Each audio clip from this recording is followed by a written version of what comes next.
मकामी दिफाई टेक्नोलॉजी सब पर भारी। ईरान का बड़ा दावा, ईरानी फौज हर खतरे का जवाब देने के लिए तैयार। आप देख रहे हैं न्यूज़ 18 का सोशल मीडिया प्लेटफॉर्म। मैं हूं विशाल आजम। ईरान के कायम मकाम वजीर दिफा यानी डिफेंस मिनिस्टर ने कहा है कि ईरान की अपनी तैयार करदा दिफाई टेक्नोलॉजी, डिफेंस टेक्नोलॉजी खित्ते में मौजूद किसी भी दरआमदी फौजी निजाम से बेहतर है। यानी ईरान यह कह रहा है कि पूरे रीजन में किसी के पास जो भी दिफाई टेक्नोलॉजी है जो उसने इंपोर्ट की है उससे कहीं ज्यादा बेहतर डिफेंस टेक्नोलॉजी ईरान के पास है। वजीर दिफा ब्रिगेडियर जनरल मजीद इब्न अर-रजा के मुताबिक ईरान की मुसल्लह अफवाज अपने दिफाई शोबे पर भरोसा करते हुए हर किस्म के खतरे का जवाब देने की मुकम्मल सलाहियत रखती हैं। इनका कहना था कि जो कंट्रीज, जो ममालिक आज बैरून मुल्क से महंगे हथियार और दिफाई निजाम खरीद रहे हैं, वो जल्द देखेंगे कि ईरान की मकामी टेक्नोलॉजी ज्यादा मौसर और मजबूत साबित होगी।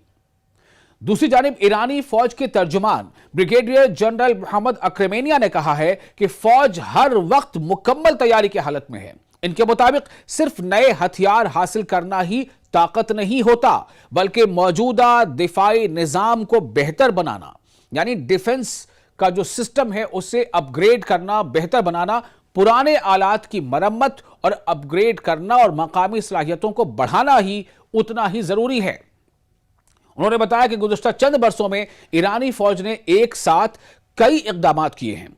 इनमें नए आलात को शामिल करना, पुराने सिस्टम्स को जदीद बनाना यानी उसे मॉडर्नाइज करना और मुल्की वसाइल से यानी जो देश के अपने रिसोर्सेज हैं उससे दिफाई सलाहियत यानी डिफेंस कैपेबिलिटीज में इजाफा करना शामिल है।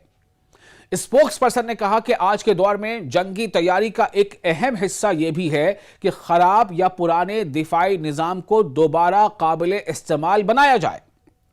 उनके मुताबिक यह सिर्फ एक तकनीकी काम नहीं बल्कि ईरान की दिफाई हिकमत अमली यानी डिफेंस स्ट्रैटेजी का अहम हिस्सा है, ताकि किसी भी खतरे की सूरत में फौरी और मौसर जवाब दिया जा सके, यानी क्विक एंड इफेक्टिव। उन्होंने फजाई दिफा को भी ईरान की अहम तरजीहात में शामिल करार दिया है।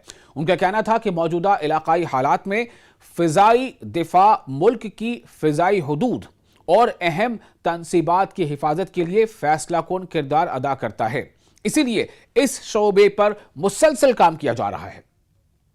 ब्रिगेडियर जनरल अक्रमेनिया ने इस बात पर भी जोर दिया कि सिर्फ जदीद हथियार ही फौज की असल ताकत नहीं होते।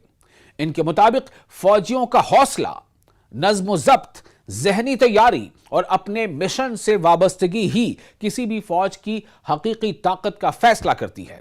उन्होंने कहा कि ईरानी फौजी पूरी लगन और बुलंद हौसले के साथ अपने फराइज अंजाम देने के लिए तैयार हैं और ये सीधा सीधा किसे ये बातें बताई जा रही हैं, गल्फ में मौजूद अमेरिकी अलाइज को दरअसल ईरान ये बाखबर कर रहा है। ईरान उन्हें एक तरह से मुत्तला कर रहा है, होशियार कर रहा है, या यूं कह लें कि इंतबाह दे रहा है। और इसका सीधा निशाना अमेरिका भी है, इसराइल भी है।